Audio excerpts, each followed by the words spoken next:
Hello friend, કેમ છો? મજામાં?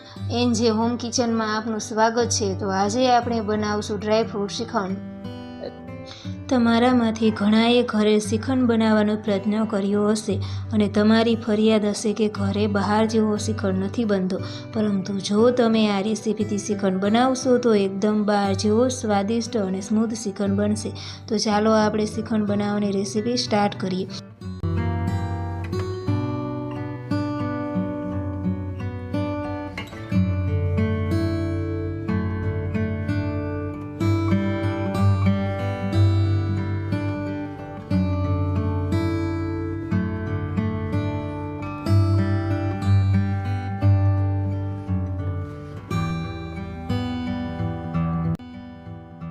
તો અહીંયા મેં ફૂલ ફેટવાળું 1 લીટર ગાયનું દૂધ લીધું છે। તો એને આપણે બહુ ગરમ કરવાનું નથી કે એને ઉભરો આવવા દેવાનો, નોર્મલ એવું જ દૂધ ગરમ કરવાનું છે અને વચ્ચે વચ્ચે હલાવતું રહેવાનું જેથી કરીને તળિયે ચોંટી ના જાય। તો બસ આંગળીની મદદથી ચેક કરી લેવાનું। દૂધ આપણું ગરમ થઈ જાય એટલે પછી આપણે એને ગેસ બંધ કરીને ઉતારી લેવાનું છે। તો અહીંયા આપણું દૂધ ગરમ થઈ ગયું છે અને હવે આપણે 2 થી 3 મિનિટ માટે ઠરવા દઈશું અને ચમચીની મદદથી તળિયે પહોંચે એ રીતના 2 મિનિટ સતત હલાવતા રહેશું અને દૂધ આપણું જો સરસ મજાનું ઠરીને કમ્પ્લીટ થઈ ગયું છે દહીં જમાવવા માટે। તો હવે આમાં આપણે 3 ચમચી છાશનું મેળવણ નાખી દઈશું।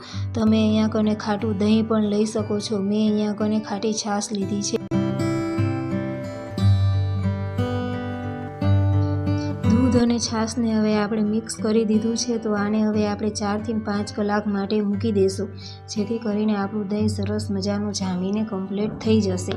તો તમે 4 થી 5 કલાક પછી જોઈ શકો છો તો જો આપણું દહીં કેવું સરસ મજાનું જામીને સરસ થઈ ગયું છે, એકદમ સ્મૂધ અને ચોસલા પડે એવું સરસ મજાનું દહીં આપણું જામીને રેડી થઈ ગયું છે। તમે જો આ રીતે તમે દહીં જમાવશો તો સરસ મજાનું દહીં જામી જશે અને શ્રીખંડ પણ તમારો સરસ સ્વાદિષ્ટ અને ટેસ્ટી બનશે। તો અહીંયા આપણું દહીં તો જામીને સરસ મજાનું રેડી થઈ ગયું છે। તો હવે આપણે એનો મસ્કો બનાવી લઈશું। તો એના માટે સૌ પ્રથમ એક ઊંડું બાઉલ લેવાનું છે અને માથે કાણાવાળી ટ્રે રાખી દેવાની છે। તમે અહીંયા કને કાણાવાળું કોઈ પણ વાસણ લઈ શકો છો અને માથે કોટનનો મેં ભીનો કરીને નેપકિન પાથરી દીધો છે। તમે અહીંયા કને કોટનનો કે મલમલનું કપડું વ્હાઇટ કલરનું કોઈ પણ લઈ શકો છો। કલર ના જાય તેવું કપડું લેવાનું છે જેથી કરીને આપણા શ્રીખંડમાં કલર બેસી ના જાય। તો અહીંયા હવે મેં બધું દહીં કોટનના કપડામાં લઈ લીધું છે। હવે પોટલીને ચારે બાજુથી ભેગી કરી લેશું। તો હવે આ પોટલીને ચારે બાજુથી ભેગી કરીને ટાઈટ બાંધી લેવાનું છે જેથી કરીને દહીંમાંથી બધું પાણી અલગ થઈ જાય। અને જો તમારી પાસે હૂકની વ્યવસ્થા હોય તો આવી રીતના તમે લટકતું પણ રાખી શકો છો, તો પણ તમારું પાણી બધું નીકળી જશે અને તમારો મસ્કો સરસ તૈયાર થશે। આપણે શ્રીખંડ જનરલી ઉનાળામાં જ બનાવતા હોઈએ છીએ। તમારે વધારે પડતું બહાર રાખશો તો દહીં ખાટું થઈ જશે, ફટાફટ પાણી અલગ થઈ જાય અને દહીં તમારું શ્રીખંડ માટે સહેજ પણ ખાટું ન થાય। એના માટે દહીંને તમારે ફ્રીજમાં રાખી દેવું હોય તો પણ ચાલે।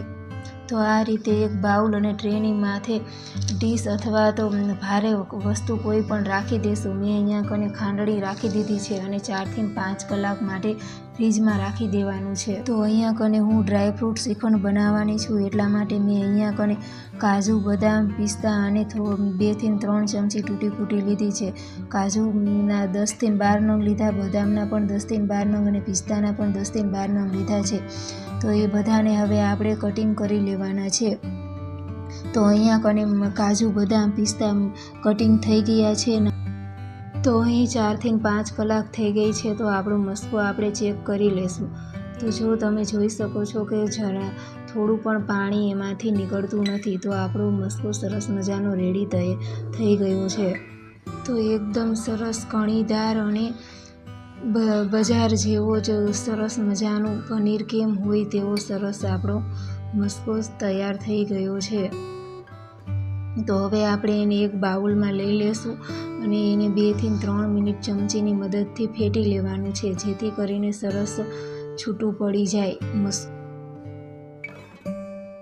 તો અહીં આપણો મસ્કો સરસ કણી થઈ ગયો છે। તો એમાં હવે આપણે 1 કપ દરેલી ખાંડ નાખી દઈશું।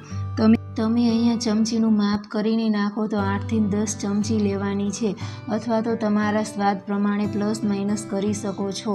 તો હવે આ દળેલી ખાંડ અને મસ્કાને સારી રીતે મિક્સ કરી લેશું, જેથી કરીને ખાંડ આપણી કણી કણી ન રહે.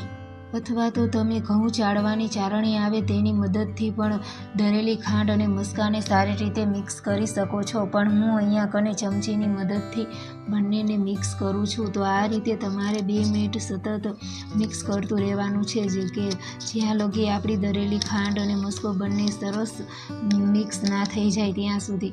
તો જો તમે જોઈ શકો છો હવે સરસ મજાનું આપણું મિક્સ શ્રીખંડનું બેઝ સરસ મજાનું તૈયાર થઈ ગયું છે. તો ચમચીની મદદથી પણ નીચે પડતું નથી. તો આવું સરસ થઈ જાય એટલે 1 ટેબલસ્પૂન ઇલાયચી પાવડર નાખી દેવાનો છે. ના નાખો તો તમે સ્કીપ પણ કરી શકો છો, પણ મેં અહીંયા કને ફ્લેવર માટે નાખ્યું છે. તો હવે આપણા શ્રીખંડનું બેઝ સરસ મજાનું તૈયાર થઈ ગયું છે. તો હવે એમાં આપણા કટિંગ કરેલા ડ્રાયફ્રૂટ નાખી દઈશું. તો અહીંયા મેં કાજુ, બદામ અને પિસ્તાના નાના નાના ટુકડા કર્યા હતા, તે હવે બધા નાખી દઉં છું. થોડીક તૂટી ફૂટી મેં ઉપર ગાર્નિશ માટે રાખી છે. તો હવે એને પણ સારી રીતે મિક્સ કરી લેશું. તો જો તમે જોઈ શકો છો કે કેવો સરસ મજાનો આપણો શ્રીખંડ તૈયાર થશે. તો હવે આપણો આ શ્રીખંડ સરસ મજાનો રેડી થઈ ગયો છે. તો એને હવે આપણે એરટાઈટ ડબ્બામાં ભરી લેશું અને માથે થોડી ઘણી ગાર્નિશિંગ માટે તૂટી ફૂટી અને ડ્રાયફ્રૂટના કટકા નાખી દઈશું.